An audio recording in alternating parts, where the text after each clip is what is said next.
بسم اللہ الرحمن الرحیم۔ السلام علیکم پیارے دوستو، ہمارے چینل اسلامک انفارمیشن میں آپ سب کو خوش آمدید۔ تو میرے پیارے دوستو، حضرت علی رضی اللہ تعالیٰ عنہ نے بی بی فاطمہ کا رشتہ کس طرح آ کر پیارے نبی صلی اللہ علیہ وآلہ وسلم سے مانگا اور یہ شادی کتنی خوبصورت اور پیارے طریقے سے ہوئی تھی، یہ سب جاننے کے لیے ویڈیو کو اینڈ تک لازمی دیکھیں، اور اگر چینل کو سبسکرائب نہیں کیا تو سبسکرائب کرنا نہ بھولیں۔ بی بی فاطمہ جیسے ہی بڑی ہوئیں تو آس پاس کے صحابیوں کے رشتے بی بی فاطمہ کے لیے آنے لگے، تو پیارے نبی صلی اللہ علیہ وآلہ وسلم یہی ارشاد فرماتے ہیں کہ میں نے اپنی بیٹی فاطمہ کی شادی کا فیصلہ اللہ تعالیٰ پر چھوڑا ہوا ہے، میری بیٹی کا رشتہ وہی کریں گے جو اللہ کو منظور ہوگا۔ ایک دن حضرت ابو بکر صدیق رضی اللہ تعالیٰ عنہ اور حضرت عمر رضی اللہ تعالیٰ عنہ مسجد نبوی میں تشریف لائے اور ایک دوسرے سے بات کرنے لگے۔ وہ آپس میں بی بی فاطمہ رضی اللہ تعالیٰ عنہ کی شادی کی بات کرنے لگے کہ سبھی صحابیوں نے بی بی فاطمہ رضی اللہ تعالیٰ عنہ کے رشتے کے لیے پیغام بھیجا ہے، لیکن حضرت علی رضی اللہ تعالیٰ عنہ نے کوئی بات نہیں کی۔ حضرت عمر رضی اللہ تعالیٰ عنہ فرمانے لگے کہ میرا خیال ہے کہ حضرت علی رضی اللہ تعالیٰ عنہ اپنی غریبی اور غربت کی وجہ سے کوئی بات نہیں کر رہے، اگر ان کے دل میں یہ بات ہے اور اس کی وجہ سے انہوں نے رشتہ نہیں مانگا تو ہم حضرت علی رضی اللہ تعالیٰ عنہ کی مدد کریں گے۔ حضرت ابو بکر صدیق رضی اللہ تعالیٰ عنہ نے کہا کہ ہم حضرت علی رضی اللہ تعالیٰ عنہ سے بات کرتے ہیں، اگر وہ غربت کی وجہ سے انکار کر دیں گے تو ہم حضرت علی رضی اللہ تعالیٰ عنہ کی مدد کریں گے۔ اس طرح وہ مسجد نبوی سے بات کر کے اٹھے اور حضرت علی رضی اللہ تعالیٰ عنہ کی تلاش میں نکل گئے۔ وہ صحابی حضرت علی رضی اللہ تعالیٰ عنہ کے پاس آئے اور فرمانے لگے، اے علی، پیارے نبی صلی اللہ علیہ وآلہ وسلم کی بیٹی کے لیے قریش کے جوانوں کے رشتے آئے ہیں، لیکن پیارے نبی صلی اللہ علیہ وآلہ وسلم نے یہ کہہ کر انکار کر دیا کہ میں نے یہ فیصلہ اللہ کے اوپر چھوڑا ہے اور آپ نے ابھی تک کوئی پیغام نہیں بھیجا۔ آپ میں سب اچھی عادتیں ہیں، آپ تو پیارے نبی صلی اللہ علیہ وآلہ وسلم کے رشتہ دار بھی ہیں۔ حضرت عمر رضی اللہ تعالیٰ عنہ اور حضرت ابو بکر صدیق رضی اللہ تعالیٰ عنہ فرمانے لگے کہ ہمیں لگتا ہے کہ حضرت محمد صلی اللہ علیہ وآلہ وسلم نے بی بی فاطمہ رضی اللہ تعالیٰ عنہ کا معاملہ آپ کی وجہ سے روکا ہوا ہے۔ یہ سن کر حضرت علی رضی اللہ تعالیٰ عنہ کی آنکھیں نم ہو گئیں اور کہنے لگے کہ مجھے نبی صلی اللہ علیہ وآلہ وسلم کی بیٹی پسند ہے، میں ان سے شادی بھی کرنا چاہتا ہوں، لیکن میں اپنی غربت کی وجہ سے محمد صلی اللہ علیہ وآلہ وسلم سے بات نہیں کر پاتا۔ حضرت ابو بکر صدیق رضی اللہ تعالیٰ عنہ حضرت عمر فاروق رضی اللہ تعالیٰ عنہ فرمانے لگے، علی ایسا نہ کہو، ہمارے نبی صلی اللہ علیہ وآلہ وسلم کی نظر میں دولت ایک اڑتے غبارے کی طرح ہے۔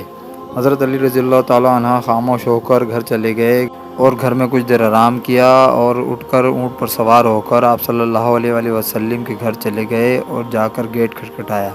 اندر سے حضرت کلثوم کی آواز آئی اور کہنے لگیں، کون ہے؟ کمرے سے پیارے نبی صلی اللہ علیہ وآلہ وسلم نے آواز دی، اے کلثوم، یہ وہ ہے جس سے اللہ تعالیٰ بہت محبت کرتے ہیں اور یہ بھی اللہ تعالیٰ سے محبت کرتے ہیں، میرے بھائی ہیں، اٹھو اور دروازہ کھولو۔ حضرت کلثوم فرماتی ہیں، یہ سن کر اتنی تیزی سے دوڑیں کہ اپنی ہی چادر میں الجھنے لگیں۔ انہوں نے دروازہ کھولا اور دیکھا کہ حضرت علی رضی اللہ تعالیٰ عنہ کھڑے ہوئے تھے۔ حضرت علی رضی اللہ تعالیٰ عنہ نے آ کر پیارے نبی صلی اللہ علیہ وآلہ وسلم کو سلام پیش کیا اور پیارے نبی صلی اللہ علیہ وآلہ وسلم نے بھی سلام کا جواب دیا۔ سلام کے بعد حضرت علی رضی اللہ تعالیٰ عنہ پیارے نبی صلی اللہ علیہ وآلہ وسلم کے سامنے بیٹھ گئے اور زمین کھودنے لگے۔ یہ دیکھ کر پیارے نبی صلی اللہ علیہ وآلہ وسلم فرمانے لگے، کوئی بات ہے جو تمہیں پریشان کر رہی ہے تو مجھے بتاؤ، میں تمہاری ہر حاجت کو پورا کروں گا۔ حضرت علی رضی اللہ تعالیٰ عنہ فرمانے لگے، یا رسول اللہ صلی اللہ علیہ وآلہ وسلم، میری جان آپ پر قربان، آپ نے مجھے میرے چچا اور چچی سے گود لیا، اس وقت ناسمجھ بچہ تھا، آپ نے میری رہنمائی فرمائی،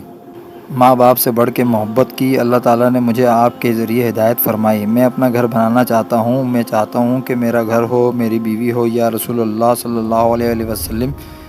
کیا آپ اپنی بیٹی حضرت فاطمہ رضی اللہ تعالیٰ عنہ کو میرے نکاح میں لانا پسند کریں گے؟ پیارے نبی صلی اللہ علیہ وآلہ وسلم خوشی سے کھل اٹھے اور مسکرا کر کہنے لگے،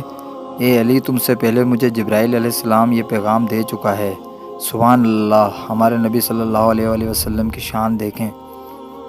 تم مجھے یہ بتاؤ کہ تمہارے پاس کوئی چیز ہے جو تم فاطمہ کے نکاح کے لیے دے سکو۔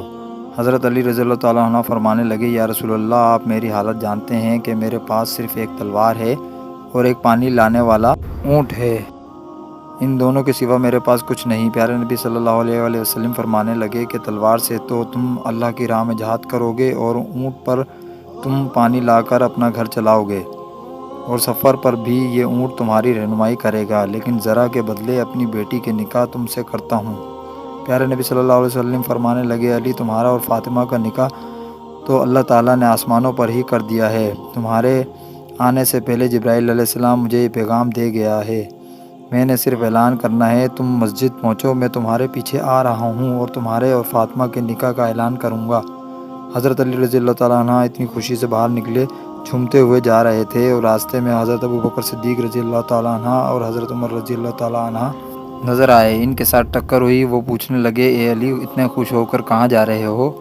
تو حضرت علی رضی اللہ تعالیٰ عنہ نے خوش ہو کر جواب دیا کہ رسول اللہ صلی اللہ علیہ وآلہ وسلم نے اپنی پیاری بیٹی کا نکاح مجھ سے کر دیا ہے، اور اللہ تعالیٰ نے اس سے پہلے ہی میرا اور بی بی فاطمہ رضی اللہ تعالیٰ عنہ کا نکاح آسمانوں پر ہی کر دیا ہے۔ ابھی میں مسجد جا رہا ہوں اور رسول اللہ صلی اللہ علیہ وآلہ وسلم بھی مسجد آ رہے ہیں۔ وہ دونوں صحابی یہ سن کر بہت خوش ہوئے اور حضرت علی رضی اللہ تعالیٰ عنہ کو گلے سے لگا لیا۔ وہ تینوں صحابی بھی مسجد تشریف لے گئے اور آپ صلی اللہ علیہ وآلہ وسلم بھی ان کے پیچھے تشریف لے گئے اور مسجد میں جا کر اعلان کیا کہ اللہ تعالیٰ نے حضرت علی رضی اللہ تعالیٰ عنہ کا نکاح میری پیاری بیٹی بی بی فاطمہ رضی اللہ تعالیٰ عنہ کے ساتھ کر دیا ہے، اور مجھے بھی حکم دیا ہے کہ میں دنیا میں نکاح کر دوں اور سب لوگوں میں اعلان کر دوں کہ میں نے اپنی بیٹی کو حضرت علی رضی اللہ تعالیٰ عنہ کے نکاح میں دیا ہے۔ اس طرح نبی صلی اللہ علیہ وآلہ وسلم نے حضرت علی رضی اللہ تعالیٰ عنہ اور بی بی فاطمہ کا نکاح پڑھ دیا۔ اس کے بعد نبی صلی اللہ علیہ وآلہ وسلم نے فرمایا، اے علی کھڑے ہو جاؤ اور خطبہ نکاح پڑھو۔ حضرت علی رضی اللہ تعالیٰ عنہ نے کھڑے ہو کر یہ خطبہ پڑھا کہ سب تعریف اللہ کے لیے ہے، ان کی نعمت کا شکر ادا کرتے ہیں، میں گواہی دیتا ہوں کہ اللہ کے سوا کوئی عبادت کے لائق نہیں، اور محمد مصطفیٰ صلی اللہ علیہ وآلہ وسلم اللہ کے بندے اور رسول ہیں۔ آپ نے فرمایا، نکاح اللہ کے حکم پر عمل ہے اور آپ نے اس کی اجازت دی ہے، اور میری اس ذرا کو بطور حق مہر مقرر فرمایا ہے، میں اور سرکار دو عالم اس نکاح پر راضی ہیں، تم سب بھی پیارے نبی صلی اللہ علیہ وآلہ وسلم سے پوچھ لو اور ہمارے نکاح کی گواہ بن جاؤ۔ سبھی مسلمانوں نے وہ نکاح قبول کیا اور یہ جوڑا صحت اور خوشحالی سے رہے۔ اس کے بعد حضرت علی رضی اللہ تعالیٰ عنہ نے اپنی ذرا لی اور بازار میں حضرت عثمان غنی رضی اللہ تعالیٰ عنہ کو فروخت کر دی۔ اس طرح سے خوبصورت نکاح ہو گیا تھا۔ ان دونوں نے بہت ہی صبر کے ساتھ اپنے دن بسر کیے تھے، لیکن یہ ہر امتحان اللہ کی راہ میں دیتے رہے اور اللہ کی عبادت کرتے رہے۔ اللہ تعالیٰ نے اس جوڑے میں بہت محبت قائم کی تھی۔